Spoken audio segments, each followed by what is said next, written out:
Alright guys, welcome back to the channel. It's Matty here, and welcome back to Meta Monday, the weekly series where we analyze the Pokemon Pocket metagame and keep you guys up to date on everything going on in the competitive world of Pokemon Pocket. This past weekend was the Pocket Mads Pocket Tournament number 7, Mega Mayhem, the largest Pokemon Pocket tournament so far in this new sort of B1 metagame era. Pokemon Pocket has kind of changed forever, and over the last week we've been talking about all of the new cards, all of the new deck lists, and I just want to give a big shout out to all of the players that have been competing in our weekly tournament series. It really has given life to, the metagame, and it's been just such a fun experience to, run these tournaments and to work on them with all of the people involved. So big shout out to, of course, all of the players for playing, but the judge team, the moderator team, the caster team, everybody involved. It is definitely a big team effort. Now, we're going to go ahead and dive right into the final standings of the tournament. We're going to talk about all of the deck lists, the progressions of the metagames in the metagame, things that we think are changing and developing. We're going to cover it all in this video. But before we do that, I want to let you guys know that Pocket Mads Pocket Tournament PMPT number 8 Mega Madness will be this weekend. Pricing to be determined. We are still in sort of negotiations with our sponsor, yeah, we'll figure it out sometime later this week. But there will be a prize pool, whether that's sponsored by like an actual sponsor or just myself or the community. We'll figure that out. But either way, link to the tournament page is down in the description below, and you can go ahead and register right now. Going to be another absolutely phenomenal event. Every single one of these tournaments since B1 has come out has been absolutely incredible. Just a really, really fun event. Anyway, that's basically it. I don't really have any other news, so let's go ahead and dive right into the final standings of the tournament. And here you go. These are the decks that were at the top of the metagame, at the top of this past week's tournament. Tekken Vera from Chile went 14-1, an incredible record of 14-1, and he was playing Mega Absol, Darkrai, and Oricorio, that kind of traditional list that we covered, right when the set came out. This is definitely one of the top decks, top performing decks since the meta was announced or released, and now getting first place at the largest tournament so far. Definitely really interesting. Next up, we have Froggy X Fab from France, went 12-1. He was playing Suicune and Greninja EX, getting second place there, had an incredible run, played very, very well. In third place, we have Ombra Timo from Italy, and he was playing Mega Blaziken and Heatmore. This is a very interesting deck, kind of the new progression of Mega Blaziken, I think. An incredible deck list, just really, really well positioned, given kind of the current state of the metagame. It's a really interesting deck. We'll break it down soon. Froggy X Nubitanale, one of the best players in the entire game from France, a former Pocket Mads tournament winner, went 11-3, fourth place here in top 4 with Hydreigon, and this Hydreigon list did very, very well. I believe he was playing Chingling in his Hydreigon list. We'll take a look at it in a little bit. We have SD and Solra from Japan and Brazil, respectively, I guess is the term there. 11-2, both of them playing Mega Altaria and Indeedee EX. This is kind of the new top way, I believe, to play, Mega Altaria. I was kind of saying this on our tier list last week that Indeedee really felt really strong into this current metagame. The healing was phenomenal. So both of those players getting 5th and 6th place. Quiet from Spain was playing Magnezone Oricorio, a development that happened sort of midweek between both of our tournaments, on the weekends. Magnezone Oricorio popped up as sort of a counter meta play against a variety of different decks that were kind of developed at the top of the metagame, but realistically, just a strong option into kind of maybe the Suicune and Greninja metagame that was kind of developing throughout the week. You'll notice that there really only was one Suicune and Greninja at the top of the standings. The other highest one was in 17th place. Which is interesting because Suicune Greninja really did feel to me like the strongest deck going into sort of that second week. But just as quickly as it kind of popped up, but luckily, the metagame is so diverse and we have so many strong cards, so many strong decks in the format, we were able to kind of get ahead of the curve and kind of counterplay Suicune Greninja this week. We'll break that down later in the video. Miss Ping, I don't know how to say this. Miss Ping from Argentina. I can't say the name. I apologize. Our last player here in top 8, and he was playing Aggro, Naganadel, Poison, Guzzlord, a really well-positioned deck as well. We talked about it sometime last week. A really, really good deck list. One of my favorites. And again, 8th place here. So an impressive placement for Guzzlord. Down here, we have a Decideuye here, Pabsby. We have more Magnezone or Ikorio. We have an Altaria deck with Jirachi. I believe this is going to be the Chingling Jirachi version in 11th place. Another Hydreigon Super Piece, another great player from Germany. Another Magnezone or Ikorio Magma Hamza. And we even have another Mega Absol and Ikorio from Toddy Fox at 14th place. Another Decideuye at 15th. Another Altaria. This is Altaria Tyrouge at 16th place. So that's kind of the top 16 standings. A lot of different decks were kind of in the, second day of competition, which I believe was around 80 or so players, maybe a little bit less.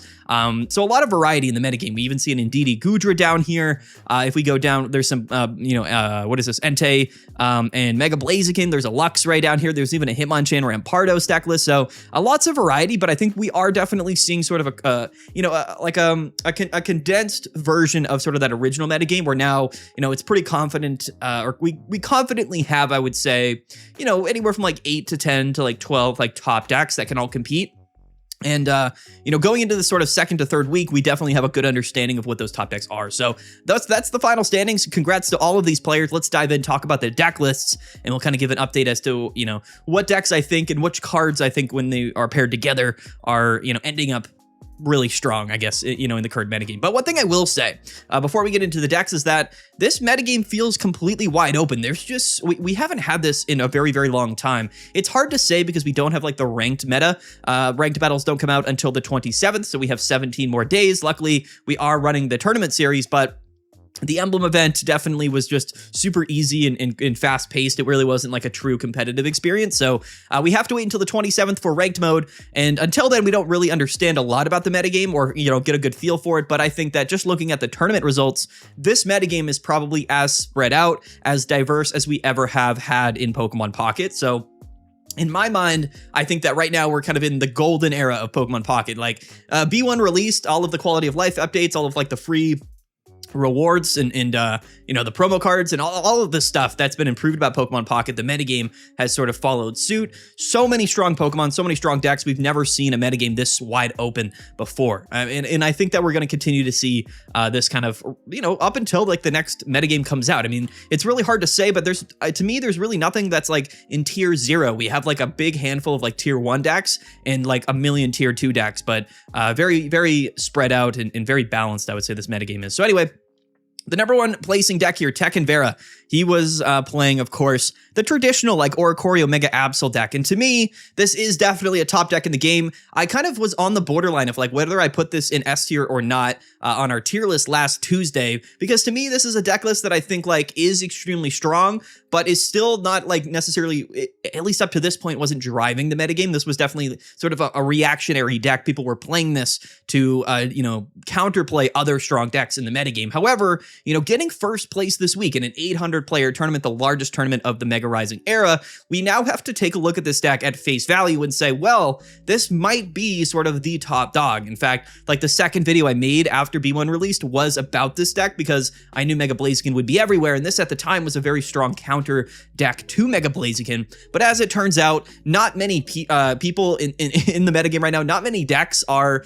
really fully invested in counterplaying Oricorio. There's a couple of archetypes that inherently do just beat Oricorio, but when you take a look at all of the top decks, whether it's Suicune Greninja, whether it's, Blaziken or Altaria, like all of these Mega Pokemon decks, which are at the forefront of the metagame, don't necessarily play Oricorio in them. So they have to kind of play cards in their decks to play around Oricorio, which immediately puts this deck in the driver's seat in those matchups. So I think that Oricorio and Absol is an incredible pairing. And I think that just inherently slowing down the game and allowing this deck list to kind of get set up is very, very dangerous. And it's very difficult to win here, in a matchup like this. Now, it's funny because we do have Delcatty, which is sort of a counter play to Absol, but nobody's really playing Delcatty in their deck. They can pull supporter cards out of their discard pile. But the idea here with Mega Absol and Oricorio is that, with Pichu, we can get Oricorio set up. We can technically even get Darkrai set up.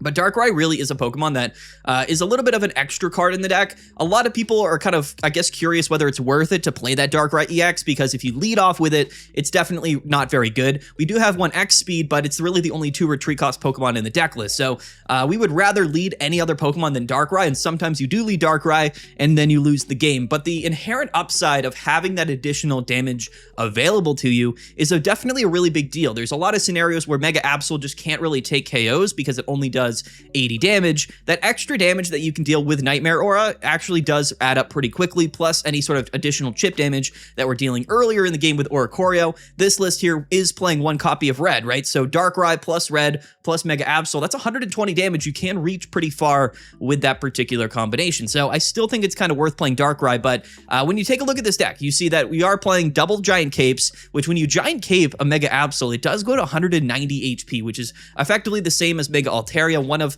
you know, the highest HP Pokemon in the entire game at 170. Like, when you compare Mega Absol to a lot of the other Pokemon in the game that aren't Mega Pokemon, it's still kind of difficult to KO it, right? Especially when they can attack you, discard your Cyrus, and then retreat to the bench into either Oricorio or a second Mega Absol, which really isn't that difficult to do, considering that this game is going to be going kind of long because they can stall for a while with Oricorio. So, and to me, that's like the inherent strength of Mega Absol. We did actually see in the grand finals that going second and leading Mega Absol into a variety of matchups is strong enough. It's just not necessarily strong enough if you go first, which is why we have sort of Pichu and Oricorio as that kind of buffer in the early game. It's a really difficult deck to get around unless you're playing something that specifically is strong into this deck list. And what we're seeing right now is the metagame not necessarily being built around this deck. This is a deck that is kind of capitalizing on, you know, the metagame that's being built around other deck lists, like Suicune Greninja this week, like Blaziken last week. So I think that at this point, we have to consider this deck a true top deck in the metagame, not just a counter meta deck. And it's crazy that even into our second week, we're at this point, but I really do feel like we've come around full circle, and decks that can just inherently beat control decks like this are going to be very valuable, because if not, a lot of the top decks in the game are going to struggle against this, right? Suicune Greninja, Oricorio, Wall Suicune, but then of course we also have Mega Absol to discard things like Cyrus. So, you know, and even just a lone Absol in the active spot against a Suicune can kind of tank hits over and over again with Giant Cape with Pokemon Center Lady. It's a lot of HP, and if we don't have anything else on our bench, Suicune can only attack for, of course, like 60 damage maximum, which is just not a lot. And Absol is 2 at KOing a Suicune, even with a Giant Cape. So that's kind of what it comes down to. Oricorio is, of course, hitting for weakness on different things. So it's just not like that matchup specifically is interesting to me because Suicune is also like a mid to late game deck, but in the mid to late game, it can't really hang with Absol because Absol is just better in the mid to late game, right? Once you discard that Cyrus and you have a second Absol set up, it's just too much to get around. It's just too much HP, and that 80 damage kind of ticks down and down and down, plus the Darkrai pings. This is a very, very impressive deck list, probably the best like Oricorio control deck in the game right now, and at the forefront of the metagame. After getting first place, we have to, we have to react to this. The metagame now has to shift towards, counterplaying the counter meta, and we're kind of coming around full circle. It's only like been 2 weeks, but that's where we're at right now.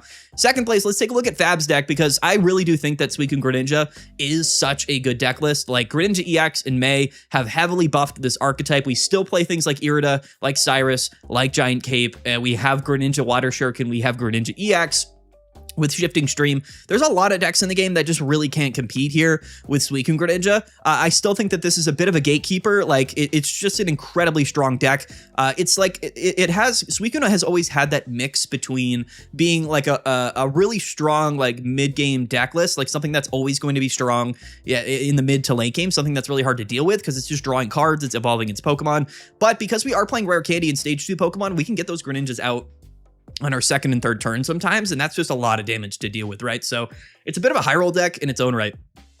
I really like Suicune Greninja. I put it S tier on my tier list last Tuesday. I still think one of the strongest decks in the entire game, but when we take a look at the metagame tab later in the video, you'll see that the metagame this weekend really was kind of counter to Suicune, which is I think a big reason why we only saw one Suicune in top 16. Even though Fab did manage to make it all the way to grand finals, the metagame was not very kind to Suicune this weekend, and I think that's why a lot of top players actually moved off of Suicune. So anyway, it's still a top deck in the format. I don't really think it's anywhere close to like that tier 0 placement that it was like in the last couple of seasons, but I just think there's so many other strong decks, so many strong Pokemon that Suicune Greninja definitely has been like kind of knocked off its pedestal. There's just like other decks that you can play, whereas like in the previous metagames there weren't that many, you know what I mean? So definitely still a top tier deck list, but now we have a lot more options, which I think is really crazy. But anyway, next up we have Timo's deck, which from Italy was 11-2-1, and he was playing Blaziken Heatmore. This was by far the most successful version of Blaziken. I think that we had 2 of these in our top cut, so not many people play this archetype, but this deck did phenomenal throughout the entire tournament. I really like this deck, to be 100% honest honest with you. I think that Heatmore here combined with Cyrus is just a really interesting combination of like being able to deal bench damage early in the game, put pressure on baby Pokemon, maybe put pressure on, basic Pokemon that have yet to evolve. And then later in the game when we, when Heatmore gets KO'd or whatnot, then we can go into Mega Blaziken and kind of freely just start hitting for 140 damage with Burn. But not only that, but we can target specific Pokemon that we want to later in the game. And I think that's inherently a very, very strong aspect of this deck. We are playing one May, one Copycat, so the deck is fairly consistent, even though we're not playing a draw supporter in Entei. We are seeing this. We are seeing this as a core development in the metagame that, playing draw support cards oftentimes, just with the inherent, sort of balancing that's come to Pokemon Pocket is that when you're playing a draw engine, you're almost more susceptible to, being less consistent than if you weren't playing that draw supporter, because other decks are playing things like Copycat. They are playing things like Red Card, like Mars. It's almost better to not pile up your hand, especially with Absol discarding supporter cards from your hand like all of the time, because Absol is very common. So, we're kind of seeing this balance of Copycat, Red Card, May, and Mars, like really kind of evening the playing field so that most of the decks aren't really required to play things like Entei, like Suicune, like Raikou, like Sylveon, right? We have those really powerful draw engines, but now Copycat really evens the playing field, and I think that's a really important inclusion to the metagame. But yeah, I think that Blaziken is just really strong. You know what I mean? And I think that, again, we've kind of come around full circle. It was like, week one, the Blaziken decks maybe weren't fully optimized, and at this point, we maybe still don't know the best way to play Blaziken, but we moved kind of off of Entei into like the Cleffa build, and now I think we're kind of moving into this Heatmore build, which is just a little bit more, flexible. This deck kind of reminds me of like Buzzwole back in the day, but just kind of better. Like Pheromosa would kind of ping the bench, and then you would kind of set up your backline attacker being Buzzwole to finish off the games. That's kind of what this deck is. But with Flame Patch in a 200 attack cost, stage 2, 210 HP Mega Pokemon, like that backline is so strong, especially with one copy of Lily, that it's really difficult to get around this. And the cool thing about the Rocky Helmet inclusion in the deck list is that Heatmore is going to put pressure on bench Pokemon, and then it's going to have a Rocky Helmet so that anything that ends up attacking it in the active spot will also take damage. So you're effectively dealing like 50 damage every turn. And it even has a retreat cost of 1, which I never really noticed with Heatmore, but does make this deck substantially better. You can just, retreat from Torchic or with Heatmore and then go into your other Pokemon and set it up with Flame Patch. One thing I find interesting is only one copy of Flame Patch in this deck, so it's almost like, the card is really good, but you don't necessarily need multiple copies of it. I find that to be interesting, but maybe there's just not enough room in the deck. I mean, this list is even playing one copy of Cyrus. The other version of Heatmore Blaziken was playing 2 copies of Cyrus. So I really like the Heatmore Rocky Helmet core here with Mega Blaziken. I think it's just really strong, and I think it's likely going to be the best way that we play Blaziken moving forward. Next up is Numentale's list, and he was playing Hydreigon. And again, Hydreigon is just such a strong Pokemon. This is by far one of my favorite decks that I've seen so far. It's so technically intricate. There's so many facets of this deck that you can go. We watched just an absolute clinic from Numentale in his matches on the live stream. How he piloted this deck was absolutely perfect. And Chingling here is such a smart inclusion, right? Because it basically is just like a Pokemon, similar to how we're playing like Pichu and Oricorio with the other Mega Absol deck, where it's just something in the active spot. And this is another thing that we're definitely noticing as the meta moves forward, is that these Mega Pokemon most of the time want to be paired up with single prize Pokemon. We're not oftentimes seeing like a 2 prizer paired with a 3 prize Pokemon. It just doesn't really flow the same way. We would rather play, Chingling and Hydreigon, or Chingling or Oricorio and Pichu. Like, we would rather play single prize Pokemon with Absol. Now, this deck list here is definitely built around Hydreigon, and not necessarily built around Mega Absol. That's why there's only one copy of it. However, Mega Absol is definitely the closer here. And that's the thing with Mega Absol, is that it's just such a good Pokemon to finish off the game. This deck list can lead off with Chingling. You can stall out the game, stop your opponent from rare candying, whether it's Suicune Greninja, whether it's Blaziken, whether it's literally any deck that plays rare candies. Not only that, but Chingling stops Pokeballs, right? So even like an early Chingling going first can stop your opponent from finding the basic Pokemon that they want to find, which is really, really strong. The cards pile up in your opponent's hand because they can't play item cards, and that opens us up to be able to play Copycat to draw even more cards and then more quickly and more efficiently evolve into Hydreigon. And Hydreigon is just such a strong Pokemon. I mean, this thing can attack for 130 turn after turn. And again, it is also a bit of a high roll deck because Chingling and the X speeds give this deck kind of a free pivot. So potentially we can just attack for 130 with Hyper Ray on our second turn, because nothing's stopping us from doing that. Whether we go first or second, as long as we get rare candy Hydreigon, yeah, like we can just start hitting for 130 on our first turn. So it's a bit of a high roll aggro deck, but also like a control deck kind of mixed in. One thing that we saw Numentale do very often was decide when it was worth it to him to go into Mega Absol to potentially discard a crucial supporter card, for the remainder of the game, right? Even if we weren't taking a KO, he'd go into Absol, do 80 damage, but then, discard that one Cyrus that your opponent needed to win the game, and then he would just retreat back out to Absol, and then it was like, what do we do, right? I mean, what do we do now, because we can't bring that Absol back in, and now we have to deal with these Hydreigons again. So a very, very strong deck. Hydreigon plus Rocky Helmet is a ton of damage. That's 150 damage. It's very, very difficult, plus the chip damage from Qingling, plus at the end of the game where you have to go through Mega Absols. So this is one of my favorite decks. I know he got 4th place, but honestly, this is my favorite deck so far of the season. I think Hydreigon's really, really fun, and I think that pairing it with Mega Absol makes sense, but we need something else. We need just another, little bit in the deck list, and that's where that Qingling copycat package really fits well in here. I would like to maybe see one copy of Mars, right?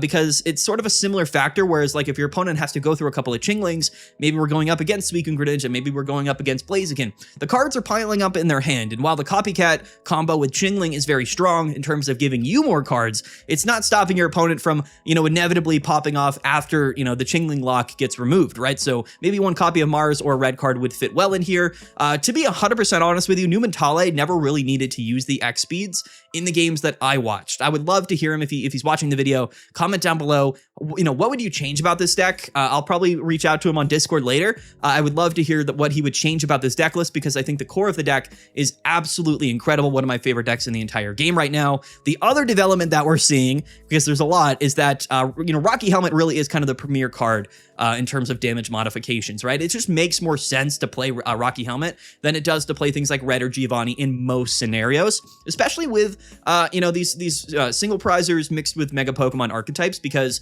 the Mega Pokemon are going to get attacked more than once. That's just the inherent fact, is that they have so much HP, you have to attack them 2 or 3 times. So Rocky Helmet is just giving you more damage than Red would, but with all other single prize Pokemon, they have to take at least 3 KOs to win the game. So Rocky Helmet just inherently makes sense in the deck, even if it's attached to like Qingling or Hydreigon. So I really like this deck. My favorite deck, honestly, that I saw so far this tournament, that and the Blaziken Heatmore deck, even though they did make it to finals. 2 incredible decks, some of my favorites that we've really seen in quite some time. Next up is going to be Altaria and Indeedee. This is SD's deck. In fact, the last 2 decks were, or the next 2 decks are just both Altaria and Indeedee decks. And I think this deck is incredible. I was comparing Mega Altaria on the live stream to something like back in the day, like Circle Circuit Pikachu, because to me, this card is basically that. Like, it's super consistent. It's not like the strongest Pokemon in the game, doesn't have the most HP, doesn't deal the most damage, but it always finds a way to just get there, right? Going second, this deck is terrifying because they can just kind of attack you on their second turn with Mega Altaria and do 130 damage. And it's really difficult. Rocky Helmets, again, to boost the damage, just like we saw with Mega Absol. And again, no draw support here, so we are playing Licia to thin the Swablu's and the Jirachis out of our deck, effectively just drawing a bunch of cards. That's why we're only playing 1 Pokeball, double Research, 1 Mars, and then, of course, Copycat. So, the way that we're kind of constructing decks in terms of the like the supporter cards that we're playing, we're definitely seeing a balance here, right? We're seeing a lot of Copycat. We're seeing a lot of just like 1 or 2 copies of Cyrus in the deck, which is, I think, a requirement right now in this Mega Pokemon format. And then, of course, Researches, Rocky Helmets are everywhere. Licia is definitely a unique card for Mega Altaria and decks that are playing multiple 50 HP Pokemon. Now, we've kind of cut the Qingling from a deck list like this. The big reason, I think, for that is just the extra healing with Indeedee really does kind of auto-win some matchups, specifically against things like Suicune. That extra healing really does matter a whole lot. And I really like Indeedee, and it also can kind of just KO for 2 entities. It's a decent attacking option. But Jirachi is inherently broken. I think we have to play Jirachi because 30 damage to the active or the bench is just a really valuable win condition.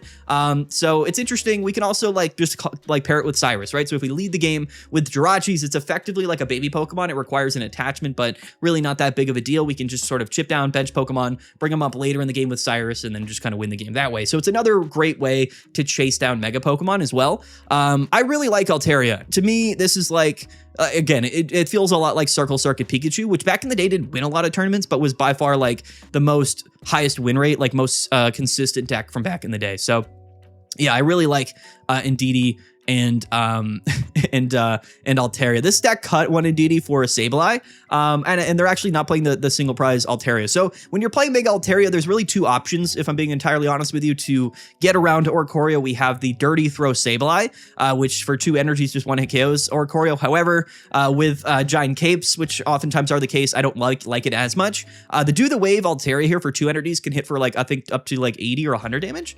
I forget. So it's 20 plus 20 more for each Pokemon on your bench. So that is 80 damage, I believe.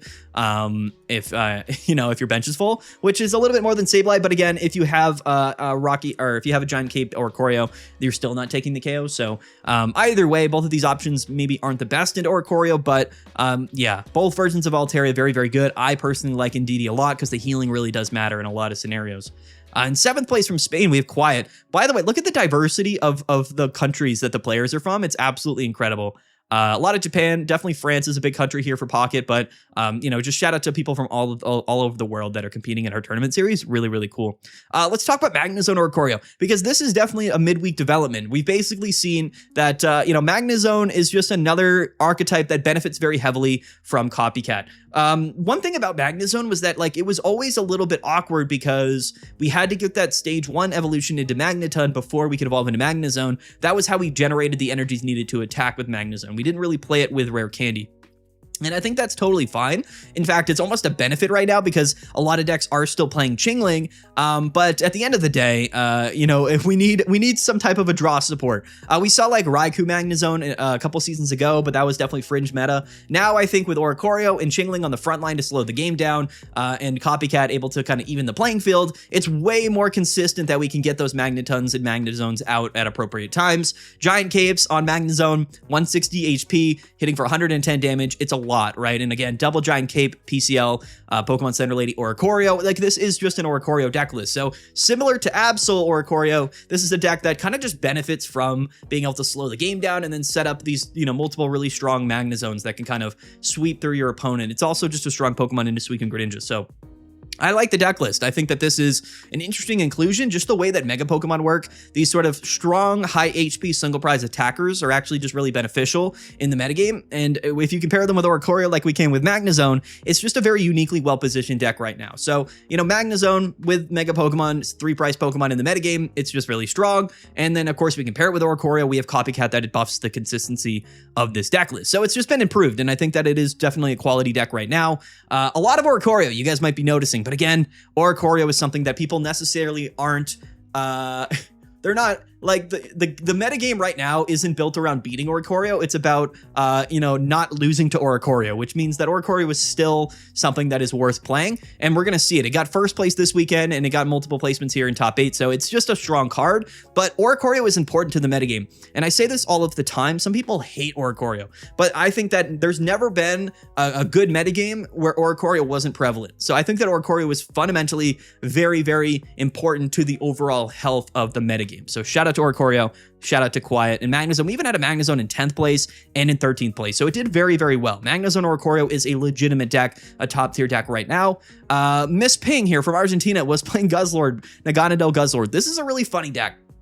And it's a deck that's just inherently different than everything else in the metagame right now. Guzzlord always finds a way to enter the metagame. Just a really, really great Pokemon. 170 HP is unique. This is literally, I think, the only basic EX Pokemon that's not a Mega that can just not get KO'd by other things in the metagame, right? Because there's so much HP floating around that because of the Mega Pokemon that we're not really in a 1-hit KO meta, but a lot of these Megas can just KO pretty easily, but Guzzlord they can't. So it's just a uniquely positioned card. Only one of them in the deck, one Celesteela, but this is a deck that's really focused around that aggressive early game damage Naganadel Nihilego build. And this poison damage really does add up. And again, we are playing double Copycats here, so it's just a very consistent stage 1 evolution here. Very often are we attacking on our second turn with Naganadel, and 40 damage plus poison plus the extra damage from Nihilego, against some of these more aggressive decks and Oricorio, this is a deck that handles all of that stuff really, really, really well. Naganadel can KO baby Pokemon, it can KO Oricorio very effectively, it can deal important chip damage,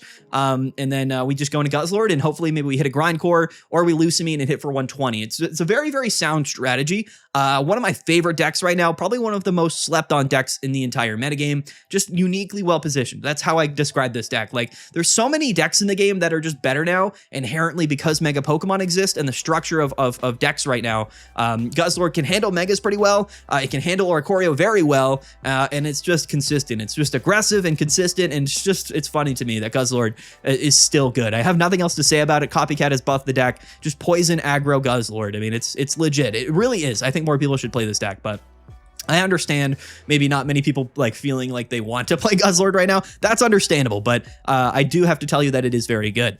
Pavsby at 9th place here from Ireland, by the way, shout out to Ireland, was playing Decideuye, our highest placing Decideuye of the tournament. We had another one here at top 15. So again, double Decidueyes in top 16 of the tournament. Decidueye, man, is such a good deck. This is just another one where it's like, man, like it just happens to be really good right now.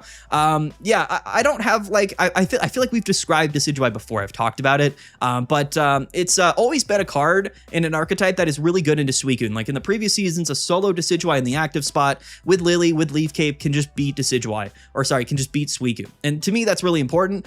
We have the Sniping Arrow Decidueyes, which kind of do just kind of hard counter Oricorio pretty well. I believe Absol is also weak to Grass, so this is a deck list that can, you know, theoretically get around Absol or Oricorio pretty well, although you are a bit reliant on the healing from your supporter cards, so that can be a little bit scary. Yeah, Leaf Cape Decidueye lives 2 attacks from Absol, so you know, that's a pretty big deal. Copycat, again, just making these decks so consistent. Like, it just...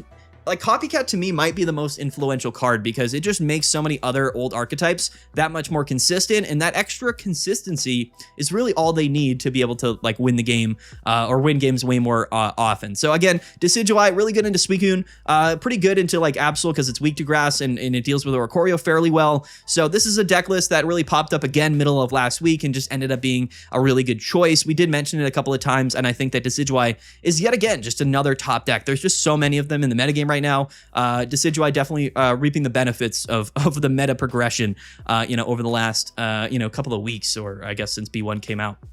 If we go down here, I do want to take a look here at Hekamashi's deck here from Japan, 9-3, and he was playing Altaria with Tyrouge, and this is interesting to me. So this is like a pure baby Pokemon list here, which I do like. So we are playing Chingling, and we're playing Tyrouge, Rocky Helmets. Maybe Tyrouge, I guess, is our answer here to Oricorio, which, you know, is a little bit interesting, but I mean, we are hitting for 40 plus the Rocky Helmet damage. Like, I don't know if I love like this, like Tyrouge without Giovanni and without Darkrai can't one-hit kill Oricorio, so it doesn't feel like the most, you know, incredible matchup there. But if you're going first with Tyrouge and Oricorio's in the active, like, you're just hitting it too many times. So it is a really effective way to just deal with an Oricorio before, you know, like it can get set up. So I guess that's the advantage of Tyrouge, right?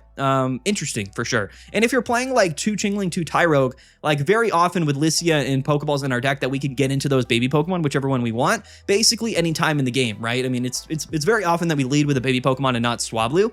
Interesting that we're playing 1 Lycia and 2 Pokeball, but I think that the 1 Cyrus, 1 Sabrina, 1 Mars, 1 Copycat, 1 red card, like kind of are filling the places of the Lycia, but it's only 6 basic Pokemon, so that's the other kind of sketchy thing about this deck is that, like, you kind of need all of your basics by the time Altaria comes in because 2 of them have gotten KO'd, so you need a full bench to deal the full amount of damage with Altaria. It's an interesting deck for sure, but an aggressive, like, baby Pokemon version here. But I love Mars. Like, I love the idea of playing Chingling and Mars because, like, your opponent is just sort of forced to kind of KO these single prize Pokemon back to back, and then you Mars them to 1 and they've never gotten rare candy off. So it's like an inherent way to just win those matchups. I personally really like Mars with Chingling, and I like Copycat with Chingling. So that's definitely something we're going to see moving forward in that Hydreigon list with Absol, but also in Altaria, I think, moving forward as well. And I think Chingling might be back on the rise. Again, like Hydreigon takes rare candy, Greninja takes rare candy, Blaziken takes rare candy, and Decidueye also, you know, takes rare candies, although they are playing middle evolution. So very relevant. I think Chingling, although, you know, maybe wasn't as relevant this week, next week definitely has a lot of potential to be very, very relevant. You know what I mean? So many strong cards in the metagame, so many combinations. I think Chingling is such a cool inclusion. Like Copycat, Chingling, these are crazy cards that just dramatically change the game on top of all of the new Mega Pokemon. That's where we're at right now.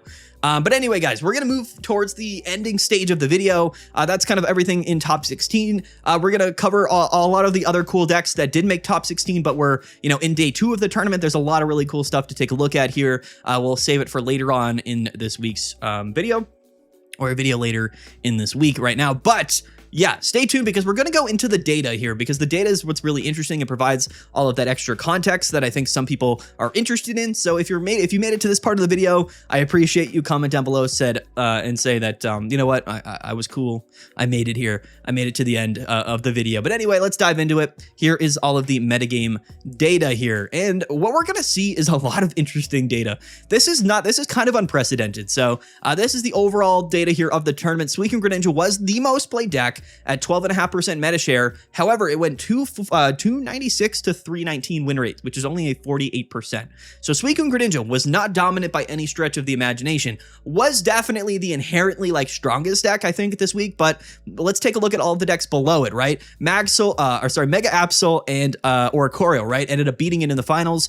Decideuye, a deck that kind of just hard walls Suicune Greninja. Magnezone Oricorio, another deck that does definitely do well against Suicune Greninja. So a lot of the metagame other than Suicune Greninja was counterplay to it. But let's take a look at the win rates, right? Suicune 48%, Mega Absol and Oricorio and Darkrai only 46%, Decideuye only 48%. So the three most played decks of the tournament were below a 50% win rate. Now this does also factor into all of the people that, you know, drop from the tournament or lose rounds just because they don't show up. So the data is a little bit skewed, but they're all relative. So that's why we see, like, that's why when I talk about that, like, all of the win rates are lower than they normally would be just because they're all kind of factored into that. So they're all relative to each other, but keep in mind, all of the win rates here are a little bit low just because of the people that maybe miss rounds or whatnot. So, but the fact is that even with that said, all of these decks to have a sub 50% win rate means that the metagame is just very balanced, and nothing to me is like really jumping out in terms of something that is controlling or dominating the metagame. If we go down here, so Greninja EX and Suicune EX, the main difference here between this archetype, I believe, is that they're not playing Giratina. I think, yeah. So like that's kind of the big difference. Like these are decks that are playing double Greninja EX, double Suicune EX, and then maybe some other cards, but probably not just normal Greninja. So it's kind of a different version of the deck. But as we've seen, I guess maybe Giratina might be less worth it to be played in these Suicune Greninja decks, which is very interesting for sure. Magnezone did very well at a 53% win rate, 188 to 164. And again, I just really think that Magnezone or Oricorio was just a uniquely positioned deck this weekend. And I definitely one of those like meta calls that was really good. Altaria and Indeedee, also a high win rate deck at 51%. It did very well. Hydreigon and Mega Absol here, 135 and 114. So another standout deck in terms of performance. Some standouts in terms of bad performances are definitely going to be Entei Blaziken at 33.5%. This is a deck that doesn't deal with Oricorio well, and a lot of the decks in the meta right now were playing Oricorio, quite frankly. Another really bad standout kind of was Ampharos, even though only 23 people played it. If we take a look here at its matchup spreads, we'll kind of be able to understand why this deck list didn't do very well. If we go down here, 16 losses on this win rate were from people that missed rounds, so that's sort of a big standout to me. I was a little bit curious myself. I was like, why is the win rate so low? And then I realized that like it went 0-16 because people missed rounds, so that definitely skewed the win rate a little bit, but its performances against a lot of the decks really weren't that bad. It struggled very heavily against Indeedee and Altaria, so that was definitely its most played matchup, which is not a good matchup considering that Indeedee's healing a lot of that damage from Mega Absol, which is tough. But again, very, very good into Suicune Greninja, which we like, and very good actually into Entei Blaziken, which is pretty cool. And struggled a lot though with like Absol decks, right? Especially like Hydreigon Mega Absol, because this list was playing Chingling, which like, so like certain things popped up in the metagame. I made a video about Mega Ampharos because I was like, this deck dominates Suicune Greninja. I was like, everyone's gonna be playing Suicune Greninja. You should play Mega Ampharos. But there was too many decks that other decks that people played that countered Suicune that definitely Absol didn't love, or Ampharos didn't love playing, right? Like Ampharos didn't love playing Decideuye or Magnezone or Indeedee. Like these are things that, you know, we didn't necessarily account for, but this win rate definitely inflated. A lot of people missed games. So like realistically, it was like 47 and 60, which is still not a good win rate, but a lot higher than 38%. Mega Blaziken EX also just struggling. So like, to be fair, Blaziken is definitely a deck list here that just can't really compete into the metagame. However, if we go down here, we see that Blaziken with Heatmore, only 4 people played it, but they went 11 and 2, 8 and 3, 8 and 2, and then 3 and 3. So I think that the small sample of people that played Blaziken this way are definitely playing it in a way that is just uniquely really good. So I think that this Blaziken version is probably going to take over because all of the other versions of Blaziken are doing very poorly. And I think that's just because they're not really well equipped to deal with Oricorio or Absol or things like that. So that's my recommendation. If you're going to be playing Blaziken, probably play with Heatmore if you want Blaziken to continue to see play in the metagame, which I think it deserves to. So yeah, we just have to evolve. We have to adapt. Other standouts here, we can actually filter by win rate. So like the one Mega Altaria deck with Tyrouge did well. Blaziken Heatmore was like the standout this weekend. Like the 4 people that played it had a very, very good win rate. All of these other decks are 1 people playing them. Guzzlord, Naganadel, 11 and 7, and even Hitmonchan Rampardos, guys. 60%. Like, look at these players, 7 and 2, 6 and 3, and then there was one player that went 0 and 3, I guess. But yeah, like this deck list here in a heavy Oricorio metagame, like, is actually really, really cool. So we'll cover it later in the week. But I think that Hitmonchan Rampardos might not really be that big of a meme. But yes, Greninja Suicune, very, very good. Hydreigon Mega Absol, very good from a win rate perspective. So yeah, that's sort of what we're looking at here. Very balanced. There's definitely a couple of standouts here that really jump out to me. Like, okay, we should be playing Heatmore with Blaziken, like, for sure. I think Hydreigon is a sleeper. A lot more people should be playing Hydreigon. But everything at the top of the metagame, like nothing is really jumping out as like super, super dominant. I think that Suicune Greninja has the opportunity to develop further. And sort of this other version of Suicune and Greninja might take over the other version, which is more like focused around Greninja EX and not Giratina EX. So that's kind of what that's about. So we'll talk about it later, perhaps. But yeah, Hydreigon coming in hot, Magnezone, Altaria, very, very good decks. And definitely some interesting stuff to take a look at here. 73%. Mega Blaziken Heatmore went 30 and 10. Only 4 people played it, absolutely dominated. So shout out to that deck list, really, really fun. Yeah, guys. Anyway, there you go. There is our second week meta report. I know these videos have like so much in them, but it's a way for me to kind of share my thoughts about everything that's being developed, highlight the best decks. Shout out to all of the players that competed. Shout out to everybody that we talked about in top 16 in today's video, and then everybody that we end up talking about later in the week when we make sort of the like the off meta showcase video, because I like to highlight decks that aren't necessarily at the top of the standings. But yeah, we'll do an updated tier list tomorrow. The metagame it's just changing so much that I kind of want to keep up the tier lists and do them a little bit more often, because I think our interpretations of what's really good are changing a lot. But yeah, guys, I mean, very balanced, very, very fun, probably the best metagame we've ever had in Pokemon Pocket, at least, for the first couple of weeks. We don't know, something might pop up and completely, walk away with the meta right now. But yeah, just such a diverse meta, so many strong cards. It's really, really fun to see. Keep in mind, Absol Oricorio is kind of the top dog right now. It really is. It's just, we won the tournament, even though it didn't have the highest win rate. It's just something that, you might need to start like counterplaying for. You might need to be accounting for it. But we'll see what the meta shares look like throughout the week, because I'm really interested to see. But anyway, comment down below. Let me know what you guys think. Go ahead. Don't forget to register for Pocket Mats Pocket Tournament number 8. Again, the prize pool is yet to be determined. We've yet to have a sponsor. If anybody wants to support the prize pool or support the tournament series, reach out to me in the Discord. But definitely go and play. The tournament will be happening regardless. So link to register down in the description below. We're almost at 40,000 subscribers, so smash that subscribe button. I really appreciate it, guys. We'll see you tomorrow with our updated tier list. And yeah, there it is. All right. Peace out, guys. Have a good one. We'll see you guys later. And yeah, bye.